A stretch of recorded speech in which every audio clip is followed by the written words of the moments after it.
Clouds and rain are all moving off to the east right now, and temperatures are going to be dropping into the night, possibly into record territory, as our records are right around those middle 30s. And we're going to see a very cool air mass over the next 12 to 24 hours as that cool air sinks its way southward, but it will move out of here towards the east. And by Thursday evening going into Friday, and things do look to warm up for us, but not quite that much. Let's go ahead and take a look at our current conditions as we are at 63, mostly sunny conditions for us, northeast winds at 10 miles per hour, and we're seeing the milder air across the region as we are at 63 in Marquette. Off to the west, temperatures in the upper 60s at 69 degrees in Crystal Falls, another 69 in Menominee, and 61 in Ontonagon, 62 in Houghton. And for us off to the east, we are in the upper 50s in Munising, 66 a little farther south in Escanaba, and for us in Ishpeming, we are at 63 degrees as well. A little cooler, but still a lot drier than what we have been dealing with, so not quite as muggy out there. Current winds coming in from the northwest at 18 miles per hour, a 13 mile per hour clip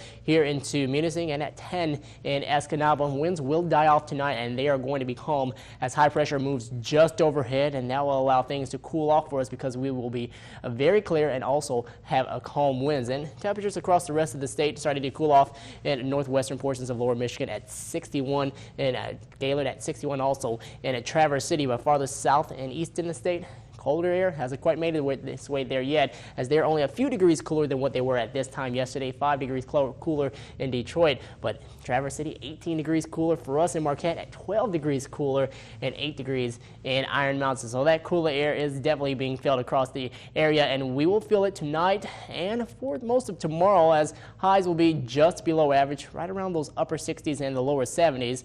And for tomorrow night, we're going to be looking cool yet again, as we'll be cold for early July, but mostly sunny throughout the day on Thursday. And by the time we make our way closer to Friday, that's when we are expecting more sunny skies to be in the viewing area, and we'll be a little warmer as well, as we'll see highs make their way into the lower and the middle 70s instead of the 60s that we have experienced today. But this area of high pressure has been bringing in that unseasonably cool air and pushing all of the rain showers and clouds out of here, but the very warm air is just off to the west, and that's going to be beginning to build back into the region once this high makes its way east of our area. But as we take a look at tomorrow, that cold front will be just along the east coast as that cooler air continues to drain down from Canada. And let's take a look at our Futurecast model. Cool air across the upper peninsula, but clouds will stay away. We'll see a few showers try to increase, but they will dissipate by the time they make their way closer to us. And that warm air does finally start to sneak back in as we make our way to Friday, so that is always going to be good news for us, especially for 4th of July. 51 degrees, patchy areas of drizzle, northwest winds between 10 to 15 miles per hour. More of that northerly flow at 10 to 15 miles per hour tomorrow, as well as we'll have highs in the upper 60s and the lower 70s at 74 in Crystal Falls, 68 in Lount, while at 64 in Munising. And for us at Marquette, we'll be at 71. As we take a look at our 7-day forecast, well, we'll see more sun in store for us all the way into the beginning of the weekend. But notice, by Sunday, that's when our next chance of showers and storms does arrive, and we'll be expecting around upper 70s and lower 80s for afternoon highs, while lows will push back up there as well. So get ready for more of the heat and the humidity to start off next work week.